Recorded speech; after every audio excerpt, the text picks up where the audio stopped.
Bonjour à toutes et à tous. Alors, après avoir parlé d'un très mauvais film, il est temps de parler d'un très bon film. Alors, on va parler d'un film qui parle de xénophobie, de discrimination, et ce n'est ni un drame, ni un film historique. Non, c'est un film de science-fiction. Aujourd'hui, on va parler de District 9.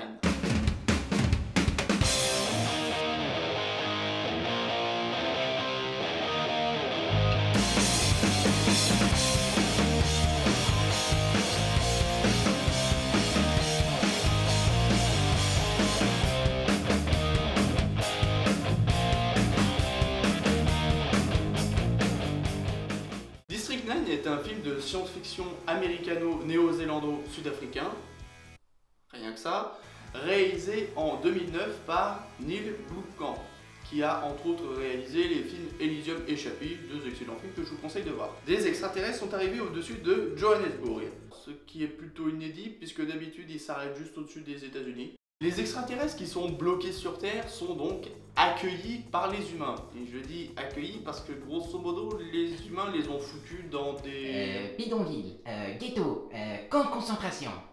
Voilà. Dans le film, ce n'est pas le gouvernement lui-même qui s'occupe des extraterrestres. En fait, le gouvernement a sous-traité le problème extraterrestre à une multinationale qui s'appelle la MNU, pour Multinational United.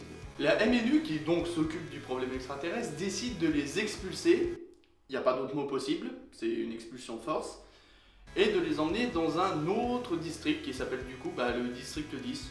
C'est Vicus Van de Mer, un agent de la MNU, qui va diriger l'opération. Mais suite à une exposition d'un fluide extraterrestre, il va devenir un hybride. Hybride qui sera d'ailleurs traqué par la MNU, car étant un hybride, il peut utiliser les armes des extraterrestres. Il va alors se réfugier dans le district 9 et va être aidé par un alien qui s'appelle Christopher Johnson. Il y a bien un extraterrestre qui s'appelle Paul. Alors déjà, la mise en scène est superbe. En fait, le film alterne entre deux formes de mise en scène, c'est-à-dire celle qui est plus comme un faux documentaire avec des images d'archives, et celle qui fait plus penser tout simplement à une fiction. Alors il faut avouer que faire deux mises en scène différentes dans un seul film, c'est pas forcément la meilleure idée au monde, parce que ça pourrait casser la continuité du film. Et là, ça la casse pas du tout, et au contraire, ça rend même la mise en scène efficace. Mais le plus important dans ce film, c'est pas les effets spéciaux, c'est pas non plus la mise en scène, ce sont les thèmes abordés dans le film. Les deux thèmes principalement abordés dans ce film sont la xénophobie et le pouvoir des multinationales. La Multinational United, la MNU, qui est donc la multinationale qui s'occupe du problème extraterrestre dans le film, est pas là pour aider les extraterrestres.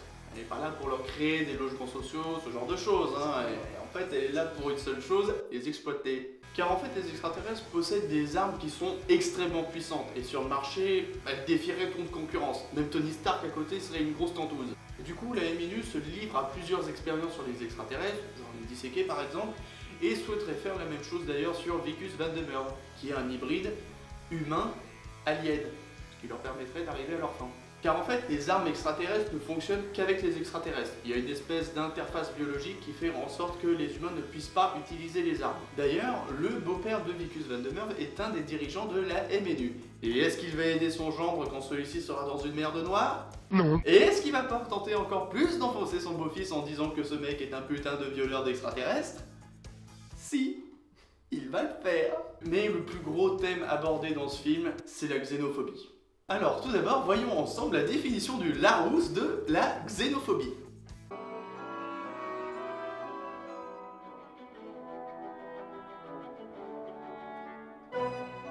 Dans District 9, la xénophobie est extrêmement visible car tout simplement les étrangers, ce sont des aliens, donc ils viennent même pas de la planète. D'ailleurs, les extraterrestres ont le droit à un petit surnom affectif, les mollusques. Soyez. Du coup, vu que les étrangers sont des extraterrestres, le réalisateur peut se permettre de montrer des scènes plus violentes que celles qu'on pourrait voir dans la vraie vie.